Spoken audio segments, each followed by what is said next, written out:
4 example किए थे। We have done 4 examples. Yes, ठीक है। चलिए तो उसी के आगे बढ़ते हैं, ध्यान रखिएगा।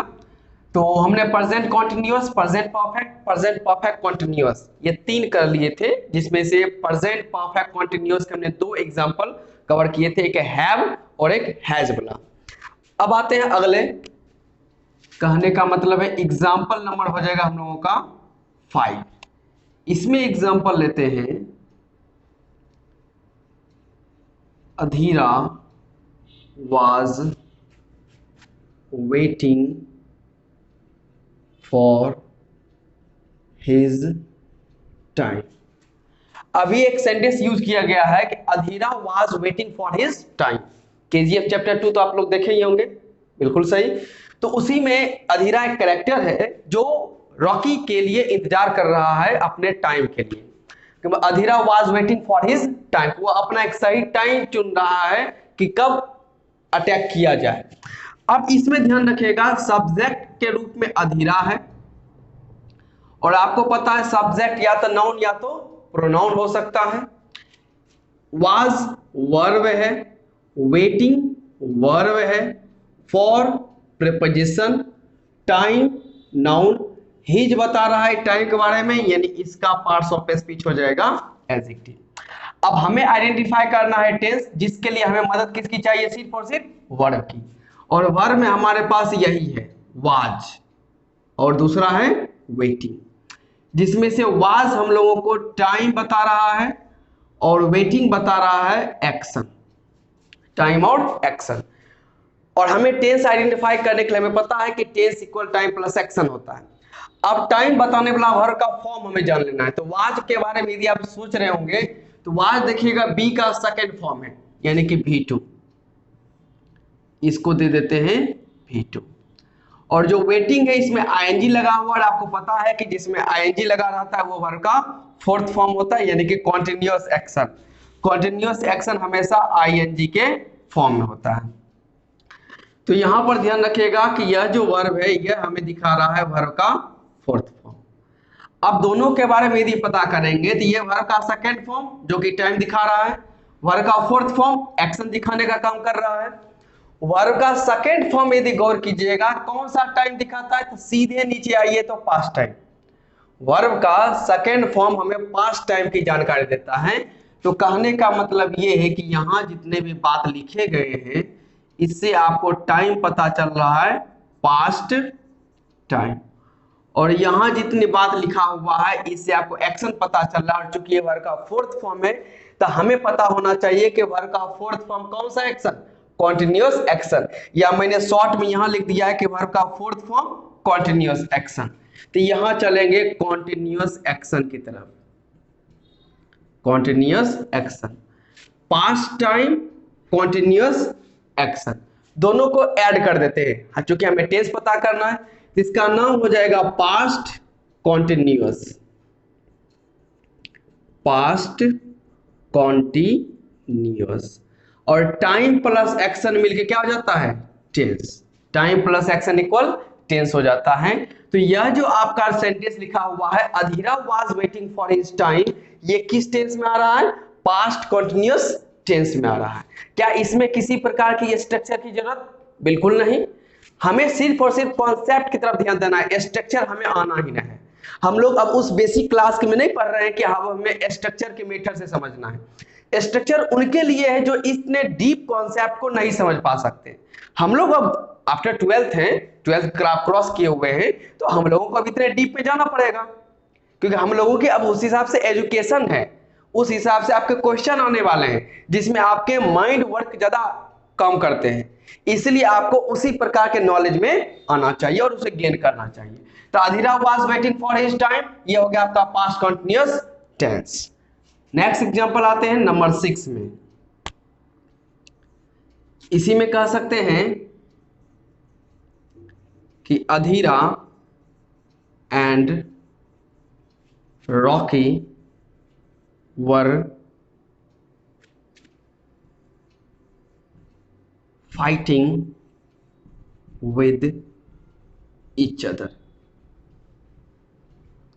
अधीरा and Rocky were fighting with each other. अब इसमें यदि देखिएगा, Adhira noun, Rocky noun, and दोनों नाउन को जोड़ रहा है कंजंक्शन, वर वर्ब है, फाइटिंग वर्ब विद प्रीपोजिशन, और ईच अदर ध्यान रखिएगा यह प्रोनाउन है। ये क्या है? प्रोनाउन है। इसे हम लोग रिफ्लेक्सिव प्रोनाउन कहते हैं। आगे हम लोग प्रोनाउन में सीखेंगे, मैं आप लोगों को करवाने वाला हूं। अब यहां गौर करते हैं इस वर्ब को लेकर। अब हमें पता करना कि ये किस टेंस में है, तो वर्ब का पता करते हैं वर्ब फॉर्म। तो वर्ब जो है बी का सेकंड फॉर्म है। बी का सेकंड फॉर्म वाज और वर, यानी वर्ब भी कौन सा? वर्ब का सेकंड फॉर्म। तो यह वर्ब का सेकंड फॉर्म और ये वर्ब का फोर्थ फॉर्म। और वर्ब जो है यह हमें टाइम इंडिकेट करता है, ध्यान रखिएगा, और यह हम लोगों के लिए एक्शन होने का काम करता है। अब इस दोनों को यदि जोड़िएगा, थोड़ा सा और यदि जोड़ते हैं, वर्ब का सेकंड फॉर्म होते हुए ये कौन सा बताता है? ध्यान रखिएगा, टाइम। तो वर्ब का सेकंड फॉर्म आप लोगों को या हम लोगों को पास्ट टाइम की जानकारी देता है। तो यहां लिख देते हैं पास्ट टाइम। वर्ब का फोर्थ फॉर्म की यदि बात कीजिएगा, वो कौन सा एक्शन दिखाने का काम करता है? तो वर्ब का फोर्थ फॉर्म कॉन्टिन्यूअस एक्शन, यानी यहां से यदि बात करते हैं हम लोग, तो कॉन्टिन्यूअस एक्शन की तरफ जाते हैं। Continuous action. अब दोनों को जोड़ दीजिए, पास्ट टाइम कॉन्टिन्यूअस एक्शन, तो नाम हो जाएगा इसका भी पास्ट कॉन्टिन्यूअस, और टाइम और एक्शन मिलकर क्या होता है? टेंस। तो इसका भी नाम हो जाएगा पास्ट कॉन्टिन्यूअस टेंस। यानी Adhira and Rocky were fighting with each other, ये हम लोग के लिए कौन से टेंस में है? पास्ट कॉन्टिन्यूअस टेंस में है। किसी प्रकार के स्ट्रक्चर की जरूरत, कोई रूल्स, कोई जरूरत नहीं। Concept, yes, only concept. इसलिए मैं कहता हूं कि टेंस में बिना आप स्ट्रक्चर की मदद से सेंटेंस को आइडेंटिफाई कर सकते हैं, बना सकते हैं, पहचान सकते हैं, जो कर सकते हैं, अपने आप को निखार सकते हैं without Patanjali face wash. Okay, चलिए इसको नोट कीजिए, इसके बाद आगे सेंटेंस कंटिन्यू करते हैं। चलिए नंबर 7 सेंटेंस में आ जाते हैं। यहां कह सकते हैं कि दे had seen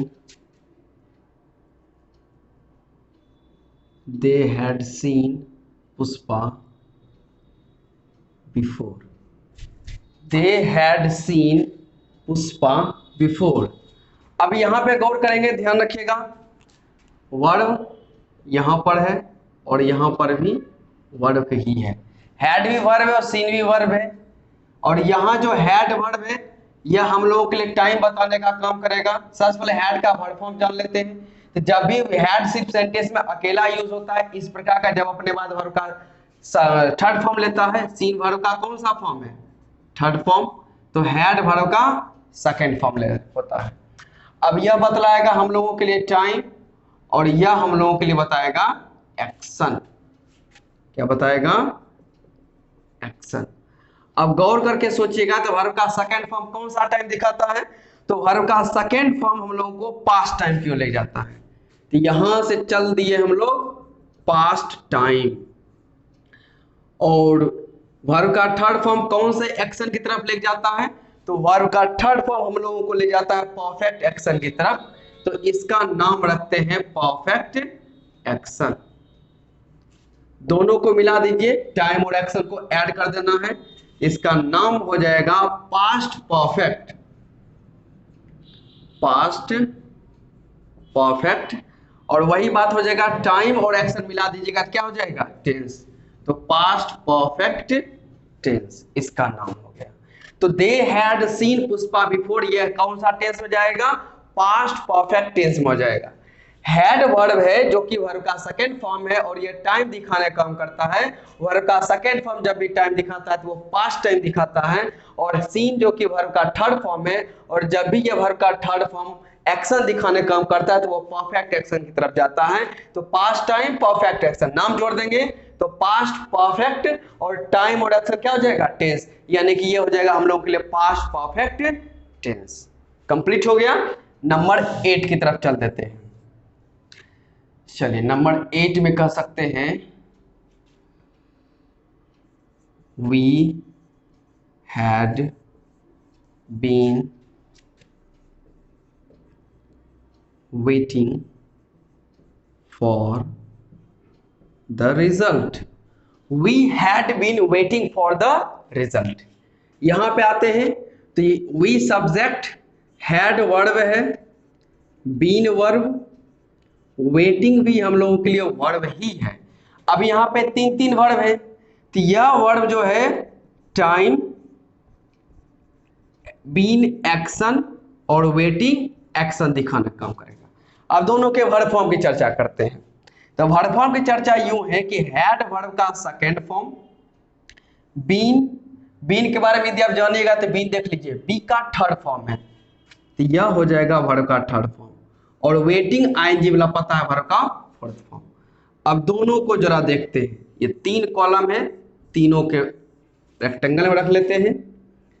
चलिए अब तीनों पे सोचने का काम करते हैं। जब वर्ब का सेकंड फॉर्म टाइम दिखाने लगता है तो कौन सा टाइम, तो वर्ब का सेकंड फॉर्म टाइम दिखलाता है तो पास्ट टाइम, तो चलिए पास्ट टाइम लिख दिए। वर्ब का सेकंड फॉर्म कौन सा टाइम, तो वर्ब का second form past time. Verb का थर्ड फॉर्म कौन सा एक्शन, तो वर्ब का थर्ड फॉर्म परफेक्ट एक्शन, नाम रखते हैं perfect action, perfect action. Verb का फोर्थ फॉर्म कौन सा एक्शन, वर्ब का फोर्थ फॉर्म कॉन्टिन्यूअस एक्शन, यानी यहां रखते हैं कॉन्टिन्यूअस एक्शन।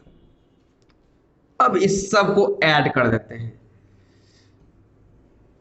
चलिए सबको एक साथ रखना है तो रखते हैं सबको। पास्ट, परफेक्ट, कॉन्टिन्यूअस, सबसे निकाल लिए। पास्ट, परफेक्ट, कॉन्टिन्यूअस लिख दिए। Past, perfect, continuous. Time, action चूंकि दो बार लिखा हुआ है तो कॉमन लेके हम लोग क्या लेते हैं, एक बार लिखते हैं। इसको यहां समझ लेते हैं कि यदि टाइम प्लस एक्शन है तो हम लोग इसको क्या करते हैं, टाइम और डबल एक्शन लिखने की जगह हम लोग इसे सिर्फ क्या लेते हैं, कॉमन में ले लेते हैं एक्शन। ये action plus action, two action मत लिख दीजिएगा, एक्शन प्लस एक्शन कॉमन में हम लोग क्या ले लेते हैं, एक बार एक्शन ही लिखते हैं। अब वही टाइम और एक्शन क्या बन जाता है, टेंस। तो यहाँ पे नाम क्या रख देंगे, टेंस। तो हम लोगों के लिए जो बना हुआ है we had been waiting for the result, ये कौन से टेंस में आ गया, तो यह आ गया पास्ट परफेक्ट कॉन्टिन्यूअस टेंस में। बात समझे, ये पास्ट परफेक्ट कॉन्टिन्यूअस टेंस में है। क्या इसके लिए किसी प्रकार के स्ट्रक्चर या किसी प्रकार के रूल्स की जरूरत नहीं, होनी ही नहीं चाहिए, हम लोगों को उसकी तरफ ध्यान भी नहीं देना चाहिए। Only conceptual method, no rules, no exceptions, only concepts. बात समझे। चलिए इसको लिखिए और लगभग हम लोग कह सकते हैं present continuous, present perfect, present perfect continuous, past continuous, past perfect continuous, यानी टोटल 6 हम लोग कवर कर चुके हैं। कितने कवर कर चुके हैं, 6 हम लोगों का हो चुका है। टोटल कितने होते हैं, 12 होते हैं ना, जिसमें से 50% यानी आपका 6 तो कवर हो गया। और इस 6 प्रकार के सेंटेंस को आइडेंटिफाई करने के लिए क्या हमें किसी प्रकार के रूल्स की तरफ जाना पड़ा, जी नहीं, बस ये आपका जो कॉन्सेप्चुअल मेथड बताया गया है इसको याद रखिए। याद मत रखिए, समझिए, ये आपका प्रैक्टिस करते करते आपके समझ में आ जाएगा, याद रखने की बात ही नहीं है। ओके, यह जो आप लोगों के लिए है यह पका पकाया आपका आम है, जिसे हम लोग अपने बिहारी लैंग्वेज में गचपक्कू आम कहते हैं, गाछ का पका हुआ आम। ये नहीं कि जैसे ये देखिए 2 है मेरे पास। ओके, मुझे आज मिला है कि स्टूडेंट की तरफ से, बहुत कैसे बाहर से ही ये जो आपका, हाँ टोटल, यह जो है गाछ का पका हुआ आम है, जो कि टोटली रूप से कॉन्सेप्ट है, इसको मान सकते हैं।